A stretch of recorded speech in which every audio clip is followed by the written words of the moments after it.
Understanding NYC's cell phone ban in schools. 5 key takeaways. New York City is taking a bold step to eliminate distractions in schools, implementing a sweeping policy to ban personal internet-enabled devices during the school day. This move comes in response to Governor Kathy Hochul's statewide bell-to-bell initiative, which aims to refocus students on learning rather than scrolling through social media. Here's what you need to know about this controversial decision. But here's where it gets controversial. 1. The Distraction-Free Schools Law. The city's Department of Education has directly aligned with Hochul's mandate, requiring all public schools to adopt policies banning cell phone use during school hours.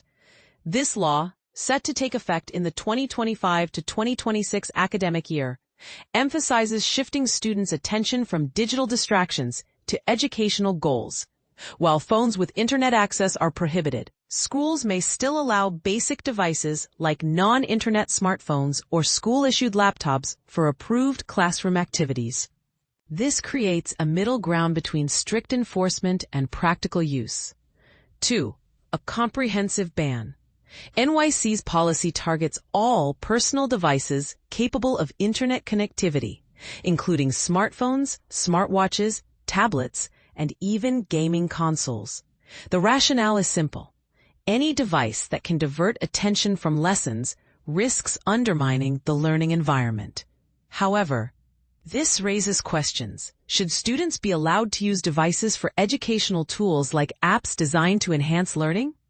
Some argue that limiting access to technology could hinder digital literacy, but others believe the priority is creating a distraction-free zone. 3. Tailored school policies. Each school will develop its own rules, allowing flexibility for community-specific needs. For example, a school with high-income families might prioritize device access for homework, while a school in a low-income area might enforce stricter limits. A key provision requires schools to provide a direct phone number for parent-teacher communication during emergencies, balancing safety with the need for family connection. 4. Exceptions for necessity. The policy includes critical exceptions. Students with medical conditions, such as those needing to track glucose levels, can use devices. Similarly, caregivers accompanying students may use phones for urgent matters. Schools may also permit device use in emergencies, like a child needing immediate medical attention.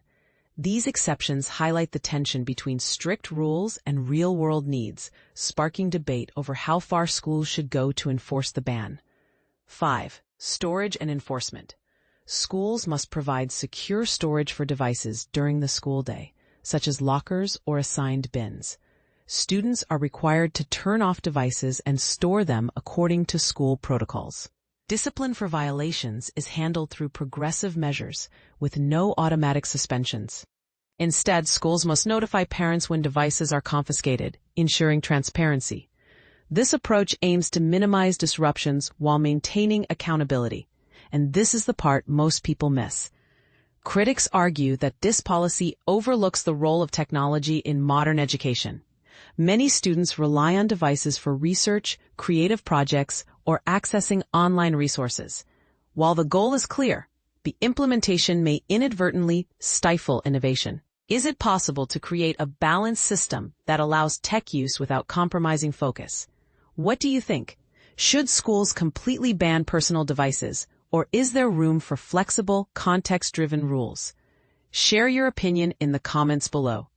The debate isn't just about technology.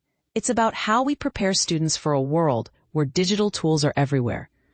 Note, this article was generated with AI assistance and reviewed by AdvanceSillLive.com staff. Additional stories include updates on Staten Island's educational initiatives, teacher salaries, and school construction projects. New York City's stricter cell phone policy in public schools, aims and implications. In a bold move that has the potential to reshape the educational landscape, New York City is set to implement a more stringent policy regarding the use of cell phones and other electronic devices in public schools. This initiative, announced by Mayor Eric Adams and Public Schools Chancellor Melissa Aviles-Ramos, aims to tackle the growing issue of distractions in classrooms, which many educators believe hinder students' ability to focus and learn effectively. Beginning in the 2025 to 2026 academic year, students will be prohibited from using internet-enabled devices, including cell phones, tablets, and smartwatches, during school hours. This policy will apply to approximately 1,600 public schools throughout the 5 boroughs of New York City, marking a significant shift in how technology is integrated into the educational environment. Mayor Adams emphasized the importance of creating a conducive learning atmosphere, stating, "Our kids are in school to learn, but too often cell phones are used in manners that are distracting, degrading, and dangerous to our young people." The state cell phone ban was the first step in putting our kids back on track to learn and thrive in safe, nurturing environments. And this new cell phone policy is the next step in ensuring students are given the best shot to succeed in school. While students will still be allowed to use their devices during their commute to and from school, they must ensure that these devices are turned off and stored away during the school day. This approach aims to minimize interruptions and foster a more focused educational experience.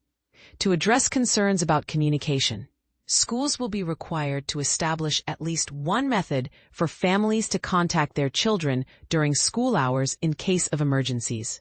Additionally, schools must provide a secure storage solution for students' devices, ensuring that they are safely kept away while classes are in session.